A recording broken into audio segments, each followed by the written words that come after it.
Hello dear students, again welcome in ChemPipe. So today we are discussing G Advanced 2023 paper 2, question number 2. Question chapter surface chemistry से है और एकदम information based chapter है. अगर आपको पता है तो आपको इसका आंसर आ जाएगा, नहीं पता है तो नहीं आएगा. ओके. लायोफोबिक कोलाइड्स ऐसे कोलाइड जिनमें dispersed phase and dispersion medium दोनों एक दूसरे को लाइक नहीं करते हैं. मतलब आप अगर डिस्पर्स्ड फेज अगर डालते हो डिस्पर्जन मीडियम में तो तुरंत नहीं बनेगा भाई, वो आपको कुछ करवाना पड़ेगा. या तो आप बहुत इंटेंस शेकिंग करवाओ उसकी, बहुत इंटेंस सेंट्रीफ्यूगल या सेंट्रीपिटल फोर्सेस लगाओ उस पर. ठीक बात है कि नहीं है? मतलब उसको घुलाओ, कंटिन्यू स्टीयरिंग करो उसकी. ओके. तो तब जाके बनेगा. या फिर इलेक्ट्रिक, जैसे कि अपन सोने का पानी, लेट से गोल्ड वाटर ऐसा बनाते हैं, तो मतलब उसमें इलेक्ट्रोड्स की वजह से या इलेक्ट्रिक आर्क की मदद से हम गोल्ड की वेपर बनाते हैं, तब जाके वो गोल्ड वेपर ठंडी होकर पानी में मिलती है. उसको अपन लायोफोबिक सॉल्ट बोलते हैं. तो जनरल मेथड से नहीं बनते भाई. ऐसा नहीं है आप गोल्ड वाटर ऐसे बना दो कि लोहे की छड़ को पानी में डाल दिया बन जाएगा, नहीं, ऐसा नहीं है. ओके. तो लायोफोबिक कोलाइड्स जो होते हैं वो इजीली नहीं बनते हैं, वो स्पेशल मेथड से बनाए जाते हैं, सिंपल मिक्सिंग से नहीं बनते हैं. So this statement is correct. For emulsions both the dispersed phase and dispersion medium are liquid. सही बात है, इन्फॉर्मेशन बेस्ड है, एनसीईआरटी में लिखा हुआ as it is. Micelles are produced by dissolving a surfactant in any solvent at any temperature. No.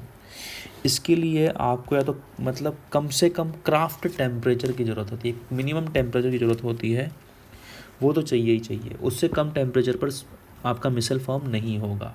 उसको अपन craft temperature बोलते हैं कि minimum temperature at which is required to form the micelle. Krafft temperature उसके ऊपर चलेगा. Same minimum concentration में required होती है जिसको बोलते हैं क्रिटिकल मिसल कंसनट्रेशन. तो भैया स्टेटमेंट गलत है, एनी टेम्परेचर पर नहीं होगा. Again fourth statement as it is NCERT की लाइन से उठाया गया क्वेश्चन है. सेल ये लाइन पूछी गई है. Tyndall effect can be observe from a colloidal solution with dispersed phase having the same refractive index. अगर मतलब आप ऐसा सोचो कि अगर आप कोई पार्टिकल ऐसा डाल रहे हो जिसका साइज़ वाटर मॉलिक्यूल के बराबर है, तो आपको कैसे दिखाई देगा? ये पॉसिबल ही नहीं आपको दिखाई दे जाए, क्योंकि लाइट रिफ्रैक्ट ही नहीं होगी उस पार्टिकल पर पड़कर.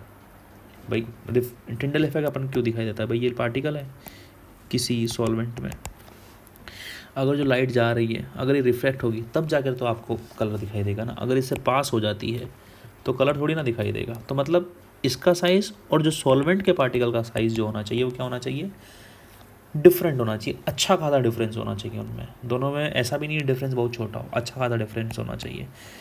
ओके. तो ये वही बोला है कि Tyndall effect can be observe from a colloidal solution with dispersed phase having the same refractive index. नहीं भाई, रिफ्रैक्टिव इंडेक्स या फिर दोनों के पार्टिकल का साइज़ जो होना चाहिए बहुत अच्छा खासा डिफरेंस होना चाहिए, तब जाके आपको टिंडल इफेक्ट दिखाई देगा, अदरवाइज नहीं दिखाई देगा. तो ये भी गलत है. तो option line 1 and line 2 only are correct. So option 1 is correct. Okay. So this was the complete solution of this question. Hope you like it, and if you do then please subscribe the channel. Keep watching ChemPipe. Thank you.